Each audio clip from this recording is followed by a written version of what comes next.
কি খবৰ সকলোৰে আশা কৰোঁ সকলো ভালে আছে বৰ্তমান মই ভালে আছোঁ আৰু নমস্কাৰ জনাই সকলোকে মোৰ অন্য এটা ভিডিঅ'লৈ স্বাগতম জনাইছোঁ এইফালে দেখিছেনে গৰমত একদম উপায় নাই দেই মুখ চুখ খজুৱাই গৈছেগে মানে ৰাতিপুৱা ভিডিঅ'টো আৰম্ভ কৰি দিছোঁ বাগানৰ পাত ছিঙাৰ পৰা এইফালে নুবেটি দেউতাকো যিহেতু ঘৰত আহি আছে তেখেতো ছিঙি আছে আৰু ময়ো ছিঙি আছোঁ ৰ'দটো ইমানেই ওলাইছে ৰাতিপুৱা এতিয়া 6:30 মান বাজিছে ৰ'দে একদম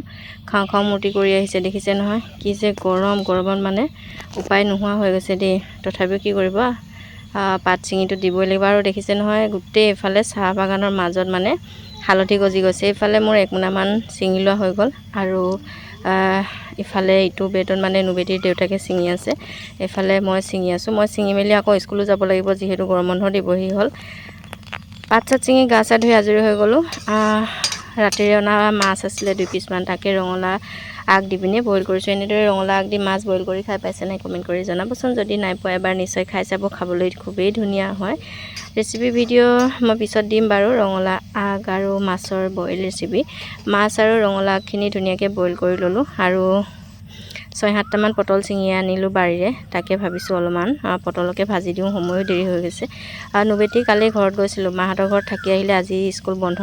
দিবই সেইটো কাৰণে তাই আহিব মন নকৰিলে ভাইকক ভাইপিনি সেইটো কাৰণে তাই আইতাকৰ ঘৰতে থাকি আহিলে তাইকো আনিব যাব লাগিব পাছবেলাকে দেউতাক আহিছে যিহেতু আৰু এফালে এতিয়া মই পটলখিনি ধুনীয়াকৈ ভাজি লৈছোঁ আৰু কোনে এনেদৰে পটল ভাজি খাই কমেণ্ট এটা কৰিব দিয়ে আমাৰ মাইকী মানুহৰ ভাত বনাবৰ টাইমত কি বনাওঁ কি নবনাওঁ সেই চিন্তাটোৱে আৰু গোটেই জীৱন থাকি যাব নহয়নে কাৰ তেনেকুৱা হয় বাৰু মানে পাকঘৰলৈ আহিলে ভাত বনাবলৈ যিমান যি থাকিলেও মানে কোনটো বনাওঁ কোনটো নবনাওঁ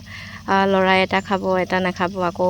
মানুহজনে এটা খায় ইটো নাখায় তেনেকুৱা হয় ন তেতিয়া খুবেই দিগদাৰ মানে এখন চব্জি বা দুখন হ'লে বেলেগ কথা কিন্তু গাইপতি যদি ভাগে ভাগে বনাই থাকিবলগীয়া হয় তেতিয়াতো খুবেই দিগদাৰ হয় মোৰ বাৰু তেনেকুৱা অসুবিধা নাই নুবেটি তেনেকৈ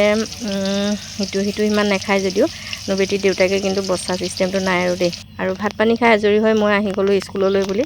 নুবেটিৰ দেউতাকে পাত ছিঙি আছে অলপমান পাত ছিঙিব লগা আছিলে আৰু স্কুল আহি পাই গ'লোহি পাই এফালে বাইদেউ এগৰাকী আহিছে বাকীবোৰ অহা নাই আহিব আৰু আজি যিহেতু গৰম বন্ধ দিব ন সেইটো কাৰণে অলপমান চবেই দেৰিকৈ আহিব চাগে স্কুল আহিয়ে আজি তেনেকৈ ক্লাছ কৰিবলৈ একো মনেই যোৱা নাই গৰম বন্ধৰ কাৰণে হোমৱৰ্ক দিলোঁ আৰু এইফালে ক'লোঁ যে ই খুবেই ধুনীয়া গান গায় আৰু নাচিবও জানে তাকে গৰম বন্ধ 1 মাহ পাব ন কি কৰিব নকৰিব চবকে সুধি মেলি আজৰি হ'লোঁ আৰু এটা ইয়াক ধুনীয়া গান গাব ক'লোঁ আৰু এইফালে ইয়াৰ নাম বসন্ত হয় ক্লাছ 5ৰ ষ্টুডেণ্ট হয় আজি বন্ধ দিব বুলি ষ্টুডেণ্ট বহুতো অহাও নাই কেইজনমানহে আহিছে 5 ক্লাছৰ আৰু এতিয়া বসন্তই ধুনীয়াকৈ জুবিনদাৰ মায়াবিনী ৰাতিৰ বুকুত গানটো গাই দিব আৰু আপোনালোকেও এবাৰ নিশ্চয় শুনিব গানটো শুনিনো কেনেকুৱা পায় লাষ্টত কমেণ্ট এটা কৰি জনাব গান গোৱাতকৈ বেছি ধুনীয়াকৈ নাচিবহে জানে কেতিয়াবা পাৰিলে বাৰু ভিডিঅ'ত ইয়াৰ নচা ভিডিঅ' দিম এতিয়া ইয়াৰ গানটোকে এবাৰ শুনি চাওকচোন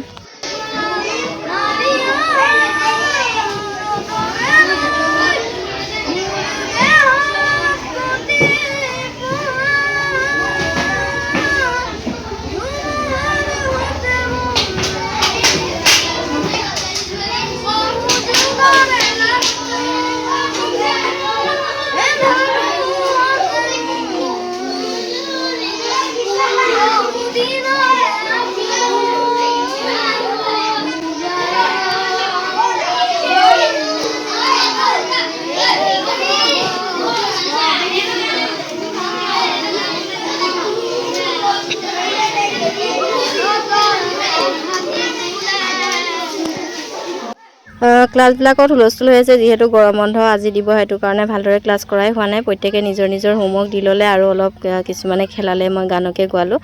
আৰু এফালে স্কুল ছুটি হোৱাৰ পিছত আহি গ'লোঁ নুবেটিক আনিবলৈ বুলি ঘৰলৈ আৰু ইমানেই ৰ'দ দিছে দেখিছে নহয় হেলমেট অনা নহ'ল খদকে স্কুলৰ পৰা বাহিৰে অহা হ'ল আৰু এতিয়া সেই মূৰত চাদৰখন লৈ ল'ব লগা হৈছে ঘৰ আহি পাই গ'লোহি দে আৰু এফালে চাহোঁ টুকুলো মুকুলোতো আমাৰ মিমি কৰি আছে ধুনীয়াকৈ আৰু জেঠুৱেকে ওচৰতে বহি আছে আৰু নুবেটিয়ে দেউতাক অহাটো গম পায় কিন্তু তাই আইতাকৰ ঘৰতে আছে বুলি কৈছিলোঁ নহয় ভাইকৰ লগত তাইও একদম খেলি আছে আৰু ধুনীয়াকৈ আমাৰ এইফালে দুপ এটা দেখিছে নহয় অলপকৈ ডাঙৰ হৈছে অলপকৈ মাত মাতিব পৰা হৈছে আৰু দেই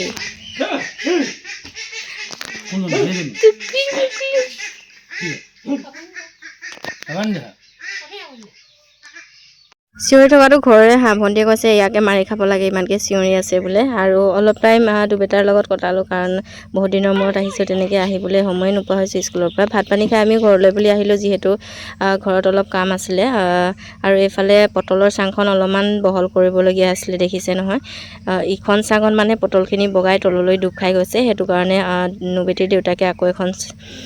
চাং দি দিছে আৰু ওপৰত এনেদৰে জাল দি দিছে। আৰু তলত জিকা আৰু দাংবডি দিয়া হৈছিল, সিহঁতবোৰো লগতে বগাব। পিছত জিকা আৰু দাংবডি গছখিনি কাটি দিব লাগিব লাগিয়ে থোৱাৰ পিছত। কিন্তু পটলখিনি এবাৰ লগাৰ পিছত বোলে লাগিয়ে থাকে, আৰু সিহঁতক আকৌ বাৰে বাৰে প্ৰতিপালন কৰিব লগা নহয়, আৰু খালি জেংবিলাক ভালকৈ দিব লাগে।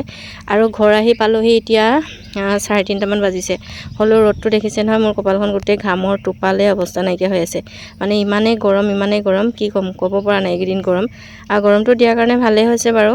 নুবেটি দেউতাকৰ ঘৰত আহিছে, যিহেতু বহুতখিনি কাম পৰি আছিলে, বাগানৰ ঔষধ মৰাৰ পৰা ধৰি জেং চেং দিয়ালৈকে গোটেইখিনি এতিয়া কৰিব পাৰিব, নহ'লে বৰষুণ দিলে থাকি যাব ন। আৰু এইফালে দাংবডিবোৰ দেখিছে নহয়, এতিয়া বগাইছেহে, কেতিয়া লাগিব আৰু মুঠতে ইহঁতে অকল বগাইছে গোটেই সৃষ্টিখন বগোৱা কামহে। ভিডিঅ'টো চাই কেনে পালে নিশ্চয় কমেণ্ট বক্সত কমেণ্ট এটা কৰি জনাবলৈ নাপাহৰিবা। আজি ভিডিঅ'টো চোৱাৰ বাবে সকলোকে ধন্যবাদ জনাইছোঁ। আৰু ইফালে নুবেটি দেউতাক আকৌ ঔষধ মৰাত লাগি গ'ল দেই। Bye bye.